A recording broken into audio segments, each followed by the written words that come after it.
రాజీ, నేను కృష్ణ ఈ card select చేశాం. ఎలా ఉంది? తర్వాత చూద్దాం.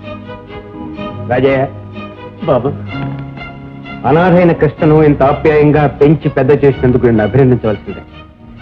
కన్న తల్లిదండ్రులు లేకపోయినా శుభలేఖల మీద వాళ్ళ పేర్లు వేయాలిగా.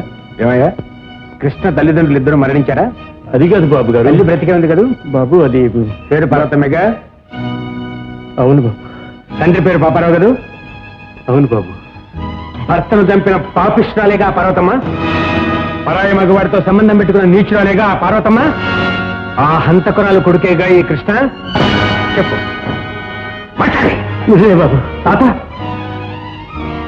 పతిత పాతకి హంతకురాలైన దాని కొడుకుతో నా కూతురు పెళ్లి జరగటానికి వెళ్ళలేదు. ఇదిగో బుజ్జి, మా గురుడి పెళ్లి కన్నా అయ్యుంటే అదే పందిట్లో నేను కూడా చేసుకుని ఉండేవాడిని. పిల్లని కానీ చూసుకున్నావే? ఊరుకోవే, అదవేళ కూడా అనుకోను. పిల్లని కన్నా చేసుకున్నానే అనుకో, నా కళ్ళు ఉన్నట్టుండి పట్టుని పేరుపోతాయి. ఆ కొండ ముచ్చిన కన్నా చేసుకున్నావు అనుకో, నువ్వే సుఖపడలేవు. బంగాళదుంప, నేను లేనప్పుడు నా గురించి చెప్తారా నువ్వు? ఏం చెప్తాను బుజ్జి? ఆ చెప్పిన మాటలు నమ్మక, చాలా డేంజరస్ పిల్ల. నువ్వు గనక నన్ను పెళ్లి చేసుకుంటే ఈ చక్రంలో ఊసలాగా అతుక్కుపోతాను. వాడిని పెళ్లి చేసుకున్నావు అనుకో, బ్రేక్ లేని సైకిల్ బాల్తో పడిపోతావు. తర్వాత నీ ఇష్టం. బ్రేక్ లేని సైకిల్. అవును బాబు, జరిగిన దానిలో నిజానిజాలు పాపపుణ్యాలు ఆ భగవంతుడికే తెలియాలి. నాకు తెలిసినంత వరకు మీ అమ్మ దేవత లాంటి మనిషి. అంటే నాకు అమ్ముందన్నమాట. ఎన్నేళ్ళు అనాథగా బ్రతికిన నాకు అమ్ముందన్నమాట. సృష్టిలో ప్రతిజీవి కోరుకునే అమ్మ ఉండి కూడా నేను లేని వాళ్ళ బ్రతికానా? నా అచ్చట ముచ్చట తను చూడక, తన ప్రేమానురాగాలు నాకు తెలియక ఇన్నేళ్ళు గడిచిపోయాయా? తాత, పసిబిడ్డను ఎత్తుకున్న ఏ తల్లిని చూసినా అమ్మ లేదే అని అలమటించిన నాకు నిజం ఎందుకు చెప్పలేదు? అనాథలాగా ఎందుకు పెంచావు? జైలుకు వెళ్తూ చెప్పొద్దని ఆమె నా దగ్గర మాట తీసుకుంది. కన్న తల్లి పతితగా హంతకురాలిగా జైల్లో ఉందని తెలిస్తే నీ పసి మనసు కుమిలిపోతుందని చెప్పొద్దండి బాబు. తాత, జన్మనిచ్చిన తల్లి ఎలాంటిదైనా దైవం తర్వాత దైవం లాంటిది. ఇన్నేళ్లుగా అమ్మ ప్రేమకి, పిలుపుకి, చూపుకి కూడా నోచుకోలేకపోయాను. ఇప్పుడైనా అమ్మని చూసి తీరాలి. జరిగిన కథ ఏమిటో నిజమేమిటో ఆమె నుంచి తెలుసుకుని తీరాలి. వస్తాను తాత, అమ్మని చూసి వస్తాను.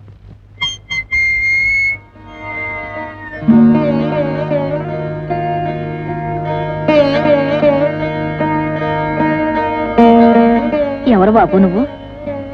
అమ్మా, నే కృష్ణని.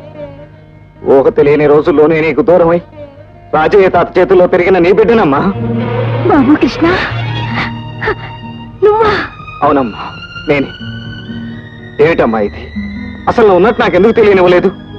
నన్ను ఎందుకు అనాథగా బతికేట్టు చేశావు? బాబు, ఈ లోకం అనాథలంటే సానుభూతి చూపిస్తుంది, హంతకురాలి బిడ్డంటే అసహించుకుంటుంది. అందుకే బాబు, అందుకే. అమ్మా, నా కన్న తల్లి తప్పు చేసిందంటే నేను నమ్మలేను. లోకం చేత అవమానింపబడి హంతకురాలిగా నువ్వెలా జైలు పాలయ్యావు? దాచకుండా జరిగిందేమిటో నాకు చెప్పమ్మా.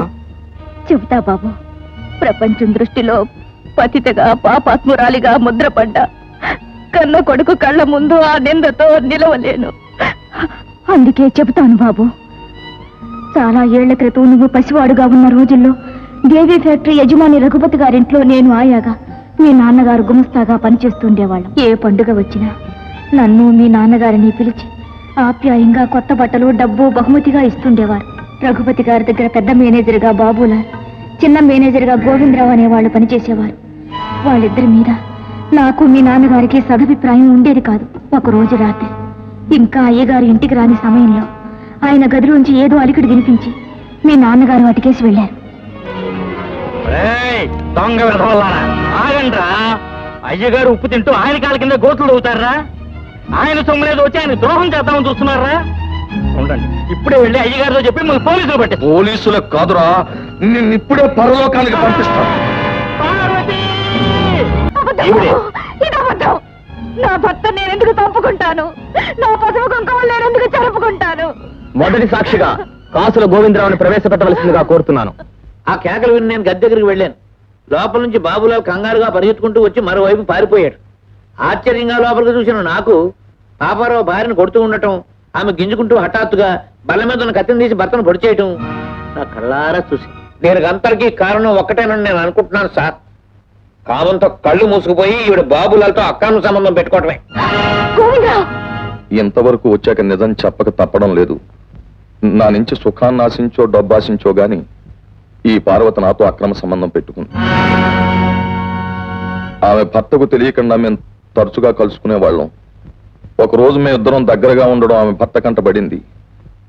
ఆవేశంగా అతను గదిలో ప్రవేశించాడు. భయంతో నేను వెంటనే బయటికి పారిపోయాను.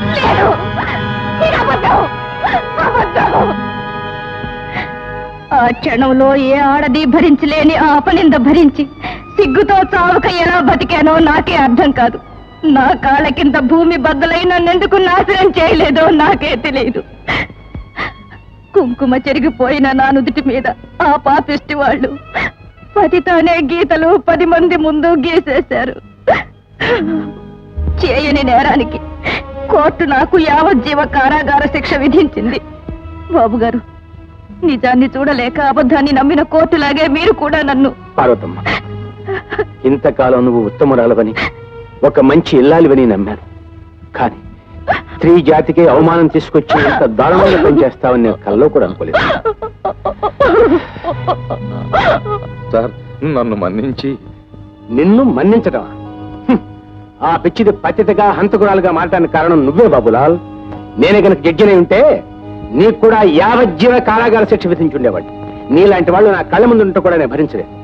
మళ్ళీ నా ఆఫీస్ ఛాయలకు గానీ నా ముందుకు గానీ వచ్చావంటే షూట్ చేసి పారేస్తాను. ఎటవడేసే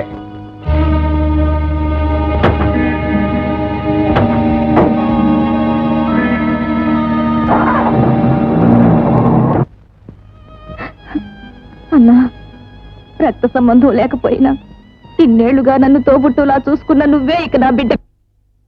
పార్వతి, నువ్వే ఇక వీడికి అండగా ఆధారంగా ఉండాలి. అన్నా, తన తల్లి పతిత హంతకురాలనే పాడు ముద్రలతో జైల్లో ఉన్నట్టుగా వీడికి ఏనాడు తెలియనివ్వకు.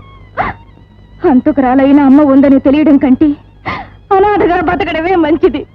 అవసరమైతే అమ్మ చచ్చిపోయిందని చెప్పు.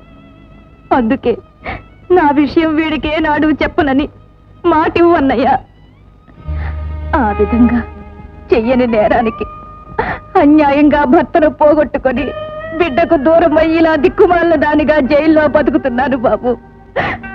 నా దురదృష్టం నీకు తెలియకూడదని, నీకు ఈ విషయం తెలియనివ్వొద్దని రాజయ్య దగ్గర ప్రమాణం తీసుకున్నాను. అమ్మా, నీకు అన్యాయం చేసి తెల్లటి నీ బ్రతుకు మీద నల్లటి గీతలు గీసిన ఆ నీచుల అంతం చూస్తాను. నా తల్లి మచ్చలేని స్వచ్ఛమైన దేవతామూర్తిని లోకానికి తెలియజేస్తాను. కృష్ణ, నువ్వు చెప్పిందంతా వింటే నీ అమ్మగారికి జరిగిన అన్యాయానికి నాకెంతో బాధగా ఉంది. మనసున్న ఏ మనిషికైనా మా అమ్మ కథ వింటే గుండె తరుక్కుపోతుంది. పసుపు కుంకుమలు పోగొట్టుకుని కన్న బిడ్డను వదులుకుని తెలియని తప్పుకి చెయ్యని పాపానికి శిక్ష అనుభవిస్తోంది మా అమ్మ. ఆవిడ నిరపరాధని, నిర్దోషని ప్రపంచానికి తెలియజేయాలి. కన్న బిడ్డగా నా లక్ష్యం అది. సాక్ష్యాలు ఆధారాలతో అసలు నేరస్తులు ఎక్కడున్నా సరే చట్టానికి పట్టిస్తాను. మా అమ్మ ఎంత పవిత్రమైందో అందరికీ తెలియజేస్తాను. పద కృష్ణ, ముందు మా నాన్నగారికి ఈ విషయంతో చెప్పొద్దాం. వద్దు, మాటలతో మీ నాన్నగారిని నొప్పించడం కాదు. నిజం బయటపడ్డాక ఆయనే పొరపాటు పడ్డానని ఒప్పుకోవాలి. నన్ను మా అమ్మను మీ ఇంటికి గౌరవంగా ఆహ్వానించాలి. మన ఇద్దరిని పెళ్లిపేటల మీద కూర్చోబెట్టి మనసారా దీవించాలి. వస్తాను. మన ఇద్దరిని పెళ్లిపేటల మీద కూర్చోబెట్టి మనసారా దీవించాలి.